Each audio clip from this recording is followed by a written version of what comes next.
मेहनत से करते हैं और परीक्षा में सारे प्रश्नों का उत्तर एकदम सही लिख कर आते हैं, लेकिन जब एग्ज़ाम्स आते हैं तो हमें लगता है कि हमें हमारे दिए गए प्रश्नों के उत्तर के अनुसार हमें उतने मार्क्स नहीं मिल पाते जितना कि हम सोचते हैं। फिर हम खुद में नेगेटिव फील करने लगते हैं कि आखिर हमारे साथ ही ऐसा क्यों होता है। लेकिन अगर गौर से ध्यान दिया जाए तो पता चलता है कि हम सभी प्रश्नों के उत्तर तो दिए हैं, लेकिन एग्जामिनर हमारे प्रश्नों के जब उत्तर ही सही नहीं पढ़ पाएगा तो हमें फिर भला हमें अच्छे मार्क्स कैसे दे सकता है।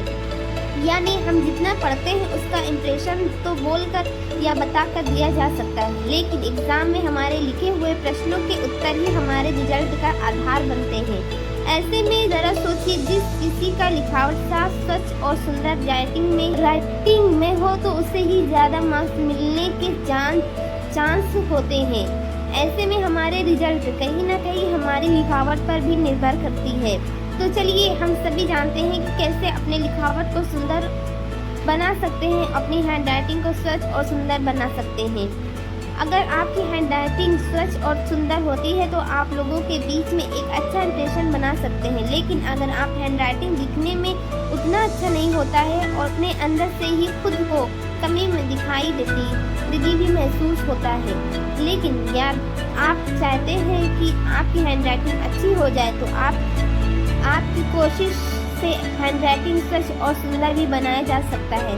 तो चलिए जानते हैं इन 5 तरीकों से आप अपनी लिखावट को कैसे सुधार सकते हैं। टिप्स नंबर 1, हैंडराइटिंग सुधारने का ये सबसे आसान तरीका है। आपको रोजाना दिन में एक रूटीन फिक्स कर लेना चाहिए। रोज 1 से 2 घंटे जरूर लिखें। 2 फायदे होते हैं, पहला आपको वो सब्जेक्ट आसानी से याद हो जाता है और दूसरा लगातार लिखने से हैंडराइटिंग में भी तेजी और सुंदरता आती है। टिप्स नंबर 2, अगर आपको अपनी लिखावट में सुधार करना है तो हैंडराइटिंग को अपनी आदत में शामिल करना चाहिए। अक्सर देखा जाता है कि हम चीज़ों को आसानी से पढ़ना पसंद करते हैं और यही लिखना रहेगा तो ये लिखने वाला काम थकावट देने वाला महसूस होता है। ऐसे में हम लिखने से कतराते हैं और ज़्यादा फोकस याद पढ़ने में ध्यान लगाते हैं। ऐसे में हमें अपनी लिखावट को सुधारना है तो लिखने की आदत भी डालनी चाहिए, क्योंकि जितना अधिक से अधिक आप लिखते हैं उतने ही हमारे लिखे अच्छा सही लिखने का प्रैक्टिस बनता है।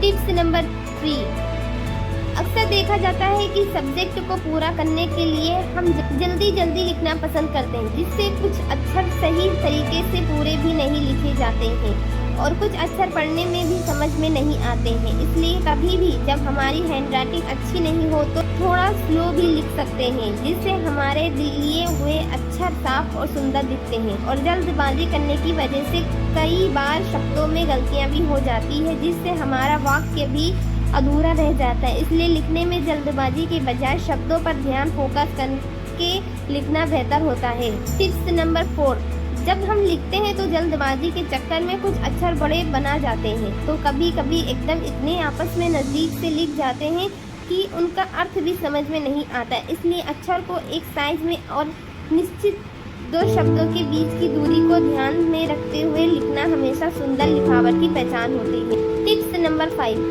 जब हम लिखते हैं तो हमारी हैंडराइटिंग दिखने में सुंदर हो इस पर ध्यान देना चाहिए, यानी लिखते समय गलत काट कूट करने से बचाना चाहिए, जिससे हमारे लिखे